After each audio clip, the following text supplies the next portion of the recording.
നമസ്കാരം.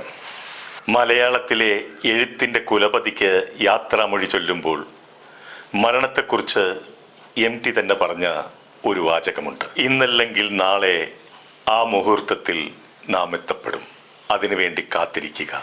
ആദരണീയനായ എഴുത്തുകാരൻ MDയെ അനുസ്മരിക്കുന്നതാവട്ടെ ഈ എപ്പിസോഡ്.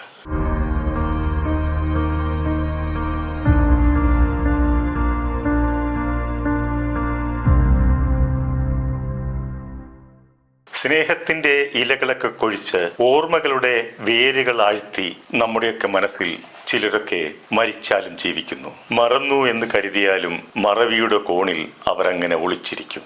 MDയെക്കുറിച്ച് സംവിധായകൻ പവിത്രൻ പറഞ്ഞ ഒരു വാചകം തിരക്കഥാകൃത്ത് ജോൺ പോൾ പറയുകയുണ്ടായി. കുന്നംകുളത്ത് എന്ത് സാധനം വേണമെങ്കിലും ഡ്യൂപ്ലിക്കേറ്റ് വാങ്ങാൻ കിട്ടും, എന്നാൽ ഒരു സാധനം മാത്രമേ ഉള്ളൂ ഡ്യൂപ്ലിക്കേറ്റ് കിട്ടാത്തത്. അതാണ് MT വാസുദേവൻ നായർ. അനാഥരുടെയും സാധാരണക്കാരുടെയും കഥ പറഞ്ഞ കഥാകാരൻ, ജീവിതത്തിൽ പരാജയപ്പെട്ടവരെ പറ്റി എഴുതി അവർക്ക് കയ്യടി വാങ്ങിക്കൊടുത്ത എഴുത്തുകാരൻ, മാനുഷിക വികാരങ്ങളെ ശക്തമായി പ്രതിഫലിപ്പിച്ച അദ്ദേഹത്തിന്റെ കൃതികൾ വരും തലമുറകൾക്കും പ്രചോദനമാകും. മലയാളത്തിന്റെ പ്രിയ കവി ശ്രീകുമാരൻ തമ്പി സാർ പറയുന്നു, മലയാളികളെ ചിന്തിപ്പിച്ച ശക്തനായ എഴുത്തുകാരനാണെന്നും MD എന്നാൽ പൂർണ്ണതയെന്നും ആൾക്കൂട്ടത്തിൽ തനിയെ എന്ന കൃതി അദ്ദേഹത്തിന്റെ ജീവിത ദർശനമാണെന്നും തമ്പി സാർ പറയുന്നു. പകരം വെക്കാനില്ലാത്ത ആ പ്രതിഭ കൃത്യമായ മതനിരപേക്ഷതയുടെ പ്രതീകം കൂടിയാണ്.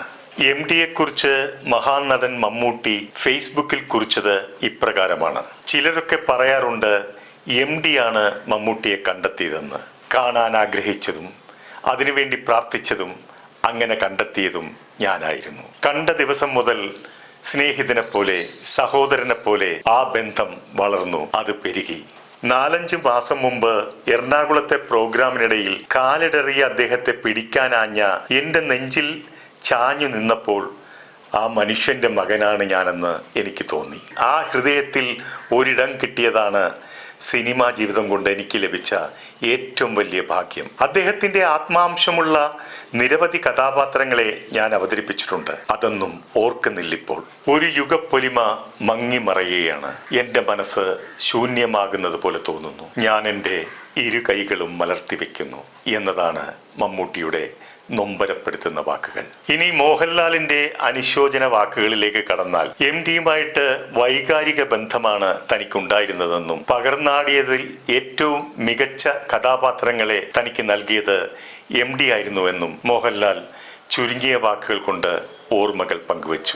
മലയാള ഭാഷാ ശൈലിയുടെ ഇതിഹാസ കഥാകാരൻ ഇനി നമ്മോടൊപ്പമില്ല. എഴുത്തിന്റെ പെരുന്തച്ഛൻ, മലയാളത്തിന്റെ സുഹൃത്തം, ആ വീരഗാഥയ്ക്ക് കണ്ണീർ പ്രണാമം.